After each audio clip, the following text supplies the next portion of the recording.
आज के टाइम में एक बहुत बड़ी समस्या आ रही है खिलाड़ियों के साथ में इंजरी। खेल भी छोड़ना पड़ता है उसको। तो स्पोर्ट्स इंजरी का जो एक सब्जेक्ट है डॉक्टर साहब, उसके बारे में आपकी क्या राय है और कैसे खिलाड़ियों को आप बताना चाहेंगे कि स्पोर्ट्स इंजरी से कैसे बचा जाए और अगर स्पोर्ट्स इंजरी हो जाए तो फिर कहाँ जाया जाए। और मेरी जानकारी के हिसाब से आप स्पोर्ट्स इंजरी एक्सपर्ट भी हैं और आपका बड़ा अच्छा हाथ है उसके अंदर। देखिए, स्पोर्ट्स इंजरी के कुछ फैक्ट्स हैं और कुछ मिथ्स हैं। जो प्लेयर्स होते हैं वो एक ही पर्टिकुलर एक्शन को बार बार करते हैं। जैसे बॉलर है, हाँ, तो वो बॉलिंग करेगा, वो ट्रेनिंग में भी वही एक्शन करेगा, गेम में भी वही करेगा, और उसी पर्टिकुलर ग्रुप ऑफ मसल्स को वो ट्रेन करेगा, बार बार ट्रेन करेगा, बार बार ट्रेन करेगा, एक्शन रिपीटेशन होगा उसके अंदर। एक ही मूवमेंट को, जैसे अगर फास्ट बॉलर है तो वो उसी पर्टिकुलर एक्शन को दिन में हजारों बार करेगा, बिल्कुल ठीक बात, साल में लाखों बार करेगा। बिल्कुल। और उसका इंटेंशन होगा कि अगर आज मैं पर्टिकुलर स्पीड से फेंक रहा हूँ तो उससे ज्यादा स्पीड से फेंकूं, तो और उस पर जोर लगाएगा। तो जो ये रिपीटेड मूवमेंट्स और रिपीटेड एक्शन से जो कहते हैं माइक्रो ट्रॉमा होता है, वो बिल्डअप कर जाता है and then it takes the shape of a full fledged injury. So जितने भी इंटरनेशनल लेवल के प्लेयर्स होते हैं उसमें ओवर यूज इंजरीज बहुत कॉमन है। सचिन तेंदुलकर को टेनिस एल्बो हो गया। बिल्कुल बिल्कुल। फास्ट बॉलर एक, अगर आपको याद होगा, एक जवागल श्रीनाथ और प्रसाद बॉलर थे, वेंकटेश प्रसाद जी।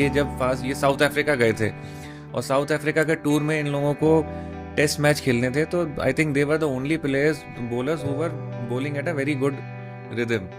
सो इनको 30 40 ओवर्स इन्होंने एक साथ फेंके and eventually both of them had injuries in the shoulder.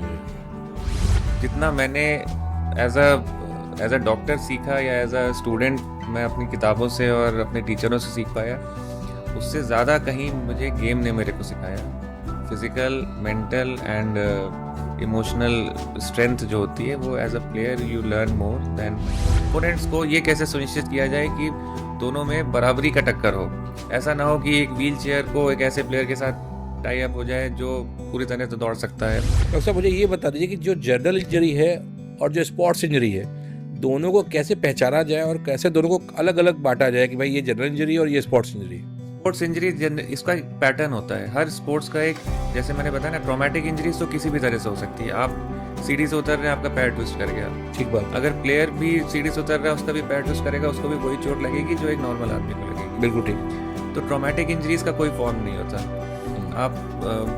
आप एक क्रिकेटर हैं, आप कैच पकड़ने जा रहे हैं, दो प्लेयर आपस में कोलाइड कर गए, इंजरी हो सकती है। वो तो आपको सामने सामने दिख जाएगा। बिल्कुल। जो ओवर यूज इंजरीज होती है, उनका हर एक प्लेयर का एक स्पोर्ट्स का एक पैटर्न होता है। जैसे बॉलर्स होगा तो उनको शोल्डर में होगी, बैक में होगा, नी में होगा। जो बैट्समैन है उनको रिस्ट में होगा, एल्बो में होगा, क्योंकि उनको वही।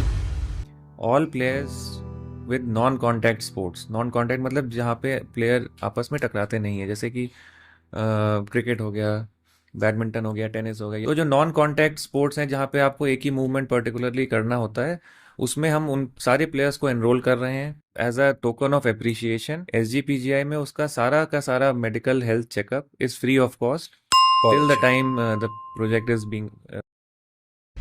खिलाड़ियों के लिए तो बहुत बड़ी बात है और मैं ये चाहूँगा कि डॉक्टर साहब ने इतनी अच्छी बात की, इसको नोट डाउन करिए आप कि एज खिलाड़ी अगर आपको लगता है कि आपको किसी भी तरह की कोई समस्या आ रही है या आने वाली है, तो जो देश का सबसे बड़ा संस्थान है SCPGI और उसके सबसे बड़े डॉक्टर हमारे साथ बैठे हुए हैं और आपको वो ऑफर कर रहे हैं कि अगर आपको ऐसी कोई समस्या लगती है तो आप इनसे संपर्क करें और कोई भी चीज़ शुरू होने से पहले ही उसको हम पकड़ लेंगे और आपको ठीक करके देंगे।